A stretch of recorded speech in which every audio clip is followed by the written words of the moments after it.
Pag-usapan po natin mga kaistorya itong sinabi po ni Kong Salceda. Si Kong Salceda po mga kaistorya ay isang ekspertong ekonomista, no? Ang sinabi po niya ay pagkabahala tungkol po mga kaistorya sa NGCP. Ano ho? Ito ay matagal nang naging issue, ano, nag-trending nga po ito mga kaistorya. Ang nakakapangamba dito, ang pinag-uusapan dito may kinalaman sa national security mga kaistorya, lalo na po dito sa loob ng bansa natin. Ano ho, enerhiya ang pinag-uusapan dito at naging controversial din yung usapin na pwede umanong i-shutdown ng China ang power ng Pilipinas remotely. Well, alamin nga natin kung pwede nga yung mangyari mga kaistorya. Actually, may mga vloggers na gumawa ng content dyan. Noon, finak-check pa nga po ng mainstream. Oo, mga kaistorya. Pero bago yan, basahin ko muna itong sabi ni Kong Salceda na pinost naman po mga kaistorya ni People's Tonight. Antabayanan nyo, subaybayan nyo mga kaistorya dahil hindi natin maiintindihan kung mag-i-skip po tayo. Ano ho? Talagang mayroon pa nga akong referensya dito nagaling po mismo mga kaistorya sa Asian Energy Database System na ang topic dito ay mismong ang NGCP na pag-aari umano ng China. Alam naman ninyo ang tungkol sa NGCP, di po ba mga nakakapagtaka pa paano anong nangyayari sa bansa natin. So basahin muna natin ito. Sa foreign owners mapupunta ang excess revenues. Nais matukoy ni Albay 2nd District Representative Joey Salceda kung paano nakontrol ng State Grid Corporation of China or SGCC ang National Grid Corporation of the Philippines. Naku, kontrolado pala ng China yan mga kaistorya. Sa kabila ng mahigpit na ipinagbabawal sa 1987 constitutions na foreign ownership o ng mga kumpanya sa Pilipinas, lalo na ang power utilities, pa paano nangyari? Anong ginawa ng mga nakaraang gobyerno, administrasyon ng Pilipinas? Bakit nangyari ito?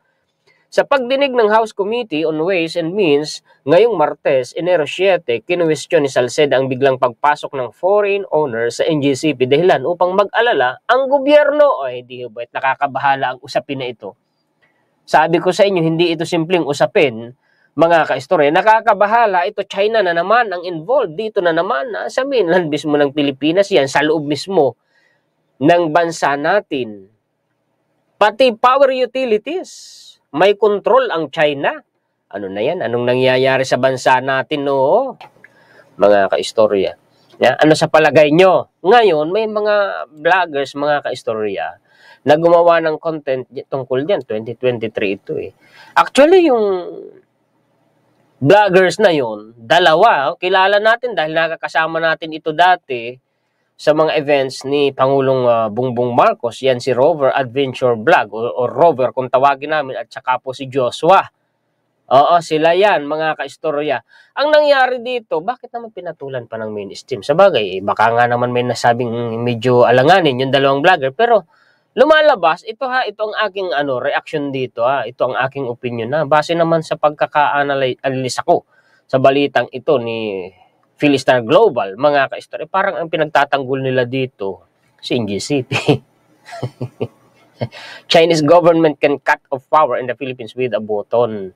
Hindi daw po mga kaistorya kayang o pwedeng putulin ng China ang power o ang kuryente dito sa Pilipinas sa pamamagitan lang ng isang pindot sa buton. Kasi yun umano ang sinabi ng vloggers na finak-check nito ni Philstar. Ngayon, may sinasabi din siya dito mga kaistorya, aminado siya na yung 40% mga kaistorya na stake ay hawak ng NGCP. Ang NGCP mga kaistorya, ito yan mismo, State Grid Corporation of China. Mga kaistorya, sabi ni Kong Salceda, bawal yan. Yung mga foreign companies, lalo na public utilities, ay magmay-ari. Bawal ika yan sa 1987 Constitution. Paano nangyari? Paano yan? Philstar, anong masasabi ninyo dyan? Mambabatas ang may sabi mismo. Ngayon, punta tayo dito kasi dito inisa-isa. Sa Asian Energy Database System. Ang nakakatawag ng pansin doon, yung sinasabing kayang putulin o patayin ni China remotely ang kuryente, supply ng kuryente sa Pilipinas. Ayun ang nakakatawag ng pansin doon, mga kaistorya. Alamin nga natin kasi inimbestigahan yan. Ibalik natin tong issue na to. Ano ho? Kasi parang wala yatang vloggers na naghihimay nitong balita na ito. Nabalik na naman eh. Ibinalik na naman 13 hours ago. Ibinalik na naman ang issue na ito ha. Lumitaw na naman ang issue ng NGCP. Ang sabi, Philippine senators have called for an investigation into the security implications of China's part ownership of the national energy grid after officials said engineers in Beijing could plunge the entire country into darkness with a flick of a switch. Remotely daw po, mga kaistorya. Pwedeng, yung pangamba, pwedeng tanggalin, patayin ni China ang supply ng kuryente sa buong Pilipinas. Yung mangyayari, blackout buong Pilipinas yan.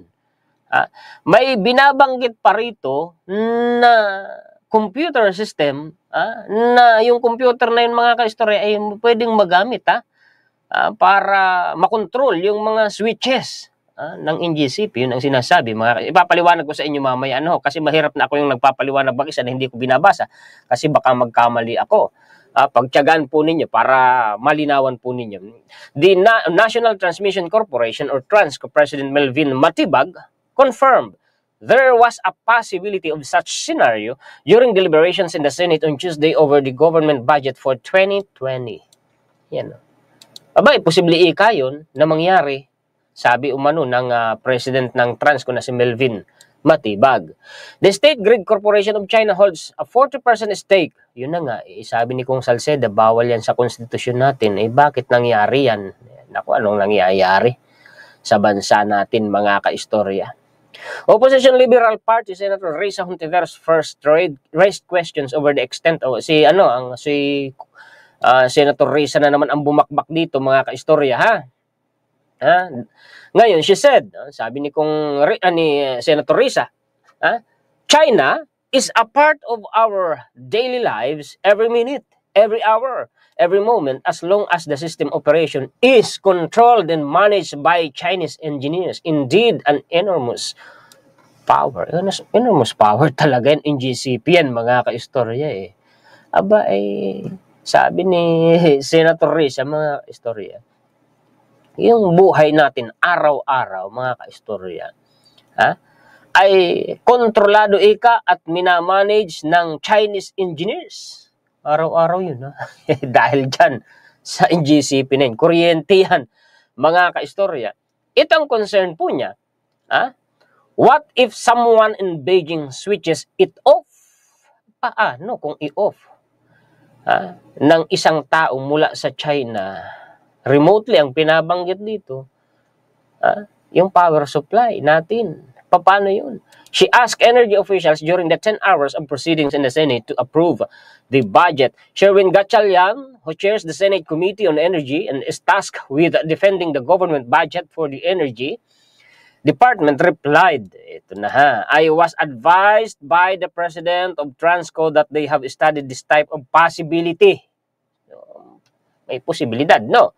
I was advised that manual operation of transmission lines is possible. Manual operation lang naman ika. Hindi remotely. Kung ganon, tika lang. Kasi may binanggit din po siya dyan, si Senator Gatchalian Maya-maya.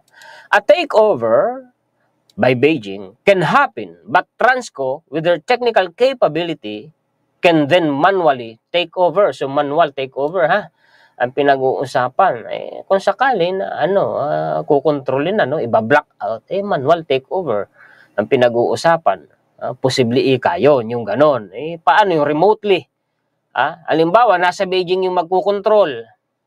Papatayin ang supply ng kuryente dito sa Pilipinas. Posible ba yun? Yun ang hinahanap natin kasagutan. Nandyan yan sa baba, maya-maya, mga kaistorya. Gatchalian, a Philippine-born ethnic Chinese, added, kita ninyo, binanggit, we will invite national security experts and the National Security Council to make sure they have contingency plans. Sabi, Philippine-born ethnic Chinese si Senator Gatchalian. Taking sides in U.S.-China rivalry, dangerous game.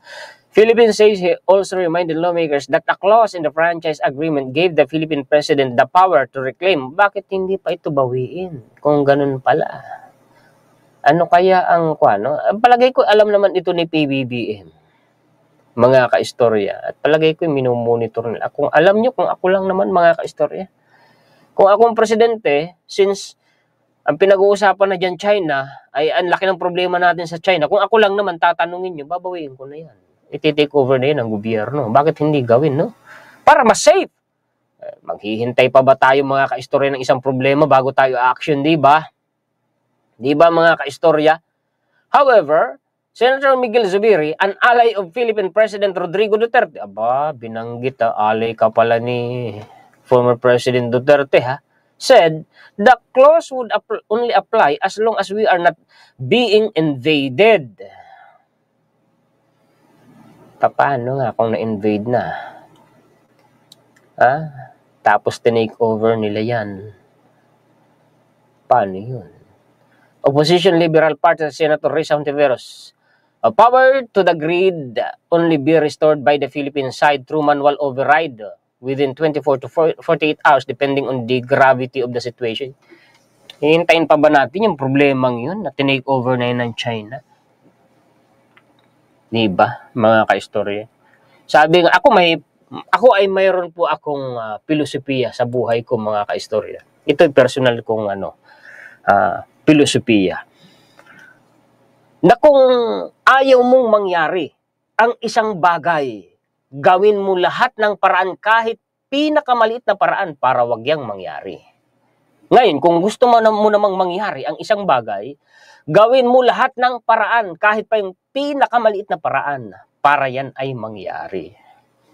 Bakit di gawin ng gobyerno natin na i-take over yan bago pa magkaroon ng problema? Di po ba, mga kaistorya? Ano po sa palagay ninyo?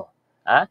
Recent media reports have claimed only foreign engineers. Kita ninyo ha, may mga media reports ha. Tapos ipa-fact check ng mainstream ni Phil Star yung dalawang vloggers. Ay sinasabi mga kaistorya, may mga reports din ng mainstream na only foreign engineers are able to troubleshoot, operate and control the NGCP's power transmission network due to its remote monitoring and control system. Ayan na, may binabanggit ng remote monitoring and control system which is located in China under the NARI Group based in Nanjing. Nako, yan na nga ba tayo? Ano kayang masasabi dyan ng mainstream mga kaistorya na nag-fact check dun sa dalawang vlogger? Others have reported that instruction manuals are in Chinese and that Filipino engineers are unable to operate the system. Kahit nga daw po yung mga switches dyan sa NGCP, mga Chinese characters ang nakasulat. Ngayon, binanggit naman dito, ang sabi, yung mga manuals daw po, mga kaistorya, nakatranslate into English. O sige, di may manual na nakatranslate into English. Ayun bang mga Chinese characters na nakasulat, halimbawa, sa mga switches, sa mga buttons dyan sa NGCP, mayroon ba ding caption na English or wala? Dahil kung wala, bubulat-latin mo pa yung manual, hahanapin mo pa ron. Kung emergency na ang pinag-uusapan, bubulat-lat ka pa dun sa manual, gaano kaabala yun? Very time-consuming at alanganing sitwasyon. Di ba? Mga kaistorya. Tuloy pa natin. Philippine National Grid denies, claims China could shut off power. Hontiveros acknowledged these reports and asked Transco officials to verify whether the remote setup enabled Beijing to switch off the grid. Dininay nila, no? NARI Group system also supplies a remote control system to power grids in Kenya. Kita niyo. Talagang merong binabanggit na remote control systems. She said, si Senator Risa, countries which may be sources of assurance for us or important cautionary lessons. Ito Gatchalian, si Senator Gatchalian, ito yung sagot na sa tanong natin kanina, yung tungkol sa remote control system. Conferred with energy officials during the Senate session and then held told Hontiveros, I was advised by the Transco president that it is operated by what they call iskada and can be operated remotely. Mga senadores ang nagsasalita dyan, may binabanggit na iskada. Ano yung iskada? Ito yan. Iskada stands for supervisory o supervisory control. Ulitin natin. Iskada stands for supervisory control and data acquisition, a computer system used in various industries for real-time monitoring and control. Yung huling word ang nakakatakot dyan sa iskada na yan eh. O pwede nilang makontrol. Diba? Kung ganun, remotely. Diba? Mga kaistorya, workers, hindi, ito, Gatchalian added that according to the officials, these Chinese manuals had been translated to English and I was advised that Filipino engineers are operating the grid. Ay dapat i-training yung mga Filipino engineers dyan para alam nila. Diba? Huwag yung aasa lang sa manual na nakatranslate into English. Yun ang senaryo na sinasabi ko sa inyo kanina. Paano kung ang senaryo emergency na? Diba? Yung mga switches, yung mga buttons dyan sa NGCP, sige, may Chinese characters. Tapos sa baba, mayroon bang translation into English? Or wala? Kung wala, ang gagawin ng mga Filipino engineers, kung hindi sila na training, o kahit pa siguro na training, mga kaistorya, makakabisado ba nila yung buong lawak na yon? Tingin sa manual. Very time consuming. Paano kung state of emergency na? Diba, mga kaistorya? Na-imagine po ninyo, naiisip ninyo, mga kaistorya? But Senator Richard Gordon insisted the matter be further verified. He said that if a sitting senator were to visit NGCP and Philippine executives, their bar the lawmaker, hindi pa papasukin doon. Paano yan? Philippines was not really in control. Yun pa. The national security concerns, sabi ko sa inyo, national security yung pinag-uusapan dito, were raised as senators awaited word from the Department of National Defense on whether it would allow Chinese back dito Telecommunity Corporation, formerly known as Mislatel. Yung dito na pinag-uusapan dito. And speaking of dito, may mga telecommunication towers umano yun na itinayo sa loob ng base militar ng Pilipinas. And speaking of that, mga kaistorya, binanggit si Senator Mig Zubiri na sinasabing kaalyado umano ni former President Rodrigo Duterte, isa siya sa senador o siya nga mismo gusto niya pong ipatanggal yung mga telecommunications towers ng dito sa mga military base ng Pilipinas. Ayan yan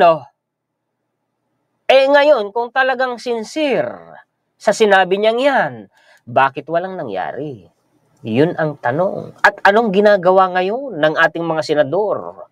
At anong ginagawa ngayon ng gobyerno natin? Kung yang palang telecommunications na yan ay sinasabi rin at pinagdududahan ng mga senador, hindi galing sa akin mga senador mismo ang nagsabi niyan, pinagdududahan nila na ginagamit ng China sa eavesdropping. Ay, eavesdropping, pagmamanman, pagtitigtik, pag-i-spy, espionage. Anong ginagawa ngayon ng mga senadores natin? Anong ginagawa ngayon ng gobyerno natin? Diba, mga kaistorya?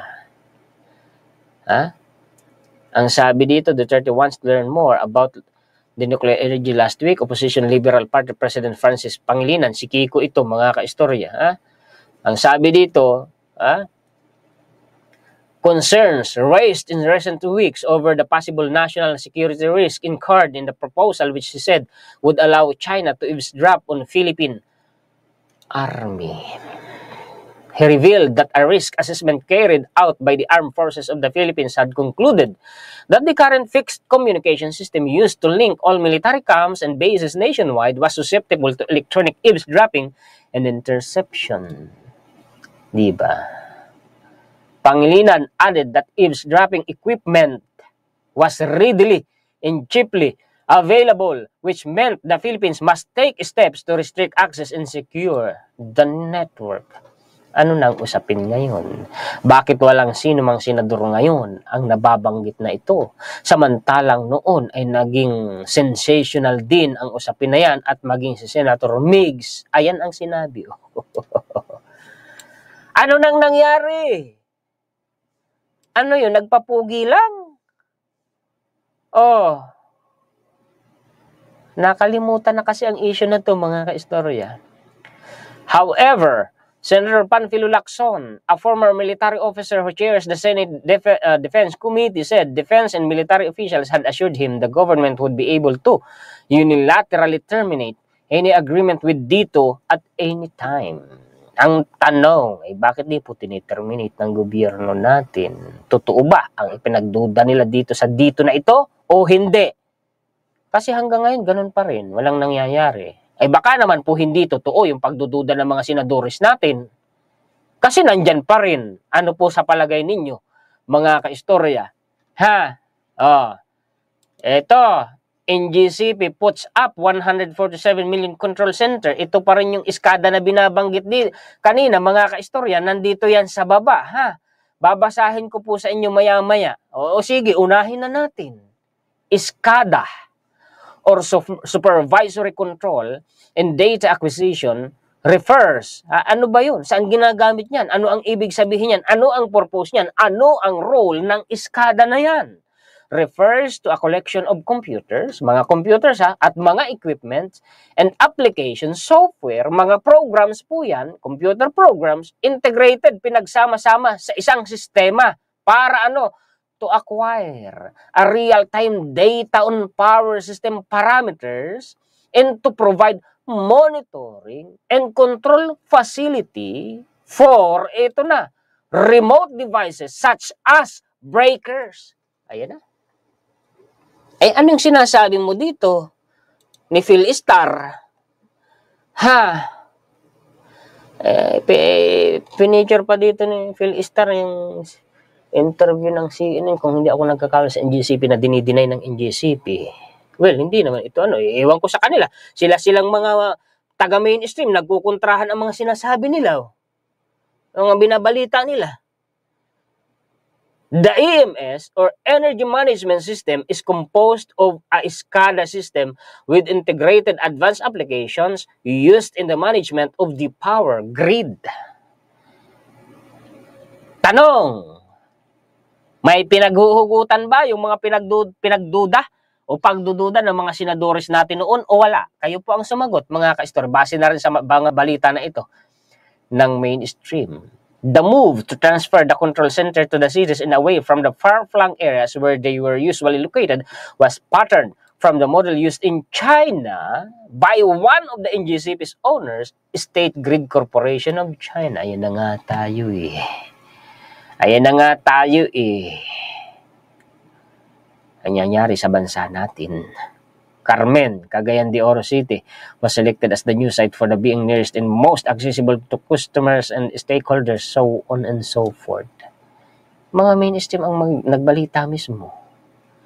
Magkakontra ang balita ni Phil Star at saka po ni Inquirer, mga ka-istorya. Kayo, ano po sa palagay po ninyo, mga ka-istorya?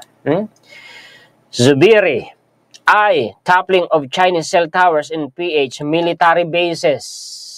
Ibig sabihin, may telecommunication towers ang dito sa mga military bases ng Pilipinas. Senate President pa siya noon ha. Ito ay ibinalita noong August 11, 2023. Senate President Juan Miguel Zubiri is planning to ask Armed Forces of the Philippines Chief of Staff General Romy Browner Jr. to remove cell towers built by Chinese companies within Philippine military bases. Hindi mangyayari yan kung hindi sila gagawa ng batas dyan sa Senado na nag-aatas na tanggalin yan. Hindi naman pwedeng AFP mismo kusang tatanggalin yan. Ay di ba mga kaistorya, ano to, pambubula, papugian lang, kasi wala naman nangyari. O di ba mga kaistorya? In an interview over Radio 630 on Friday, Zubiri pointed out that the cell towers may have an impact on the national security. National security na naman ang pinag-uusapan. Alam mo, meron pa mga telco towers na pagmamayari ng state-owned company ng China na sa loob ng military compound, sa military base. Ito po ay nangyari. Nakapaw! Alam naman pala ng mga senador, pag-aari daw po ng China eh. Oh, gobyerno ng China, pag sinabi mong state-owned, ang tinutukoy dyan, gobyerno ng China, pag-aari ng gobyerno ng China. Si Senador Migs ang may sabi niyan. Ako naman, i-reiterate ko lang sa inyo ang mga balita online. At lihitin mo ang balita na yan. Philippine News Agency yan. Kaya ako po ay makikipag-meeting din po kay General Browner, ang ating AFP Chief of Staff, na tanggalin na yun dahil baka may CCTV doon. Kahit hindi pa CCTV, yung mga devices, yung mga pinag-iusapan doon, ay pwedeng makurap yun. O hindi man makurap, ay pwedeng makuha ng China yun. Kung sakali, hindi naman natin sinasabing totoo at kumpirmado. Yun ay atin lamang pagdududa. Nakikita nila, bahagi lang ng ating palagay, opinion, nakikita nila kapag lumalabas ang tropa ng kampo. Patay na tayo, di ba? Ayun naman pala ano nang ginagawa nyo ngayon, Senator Migs? Asa na po yung action po ninyo? Senador pa rin po kayo, pwede pa rin kayong gumawa ng batas niya na yan ay mag-aatas na tanggalin dyan yung telecommunications tower na yun sa loob ng military bases ng Pilipinas. Ay, di ba mga kaistorya? Ano na? Ayan na nga tayo eh. Yan na nga tayo. Dito, a Chinese communist tool for spying, sabi ng mga mambabatas. September 1, 2021, ang balita na ito, panahon pa ng dating presidente, mga kaistorya. Alarms intensify about communist China's partly owned Dito telecom unity being a tool for spying of the Philippines. This amid Chinese military cyber attacks on the Japanese. Actually, hanggang ngayon, hinahak tayo ng China eh. Hinak tayo ng China. May nangyari na ng latest, mga kaistorya. Senator Risa Hontiveros accused state firm, inakusahan ni Senator Risa, China Telecom abusing Philippine partner Dito. Si Dito ang inakusahan niya, as Trojan horse for cyber espionage. Senator James McGrath of Queensland, Australia warned that China Tel and Dito can be used against Philippine allies and foreign companies. Kaya naman pala may pinaghugutan si Senator Risa. Hontiveros, in a statement, pressed for a security audit by the National Security Council of the country's third telco Dito to assess foreign threats. Kung ganun pala, kaya lang bakit tahimik na uli ang issue na ito ngayon? Di ba, yun ang nakakapagtaka. Baka naman hindi totoo ang pinagdududa ng mga senadores natin, baka naman nagpapugi lang. Ano po sa palagay ninyo, mga kaistorya? Kasi wala na, silent na sila eh. Hindi na napag-uusapan to eh. Maging sa NGCP, lubog na yung issue eh. Samantalang ng pinag-uusapan ng mga nakaraang taon eh, napaka-sensational. I wouldn't be surprised if Chinatel brought into Dito to boost its espionage, especially since China covets our territory. She said in Filipino, perhaps Dito is indeed China's Trojan horse. That's why I continue to check on Dito as well as the NSC to ensure our national security will not be vulnerable. Philippines gives China-backed telecom firm green light to build cell towers on military bases. Sa South China Morning Post po ito, mga kaistorya. Naka po, ibinalita ito ay September 14, 2020. Panahon ng dating administrasyon. Mga kaistorya. Si Reuters, sana din, related na articles din yan, pero pinagsusubscribe ako ay hindi na ako mag-subscribe, mga kaistorya. So yan po ang mga balita at impormasyon na maibabahagi ko sa inyo. Kayo, anong masasabi ninyo, mga kaistorya? Lumitaw na naman ang issue kasi na to eh. Di ginawa natin ng content, mga kaistorya. Kayo po, may dapat ba tayong ipag-alala o wala dyan sa NGCP? Mga kaistorya. Wala, tahimik na yung mga senadores natin ngayon. Kaya ako'y napapatanong, baka naman hindi totoo yung mga ipinagduda nila kasi ngayon tahimik na sila. Wala namang nangyari doon sa mga pagdududa nila. O yung sa Dito na lamang, wala namang ginawa sa Senator Migs na hanggang ngayon. Di ba? Mga kaistorya. At saka bakit ang ating gobyerno hindi tinitake over ang NGCP kung talagang merong delikado dyan? Di po ba, mga kaistorya? Yan naman hindi naman galing sa atin yung mga binalita natin. Yan ho ang mga balita at impormasyon na maibabahagi sa inyo ng inyong kaistorya, kasama po ang ating mga opinion, kritisismo, komentaryo, mga kaistorya. Pakishare po at pakilike. Maraming salamat po sa mga sulit kaistorya natin sa buong mundo na walang sawang nakantabay, nanonood, sumusuporta, nagla-like at nag-share sa mga contents ng inyong kaistorya. Mabuhay po kayong lahat. Shout out po sa inyong lahat, mga sulit kaistorya natin sa buong mundo. Higit sa lahat, nagpapasalamat tayo sa ating Panginoon. Hindi ko na iisa-isahin kung nasa ang bansa kayo kasi may mga bansa akong nakakalimutan, nagiging unfair po sa kanila. Muli ako po si Juan, historiador, ang tagakwento ng totoong istorya ng kasaysayan na nagmamalasakit sa kapwa ko Pilipino at nagmamahal sa bayang ito, ang bansang Pilipinas.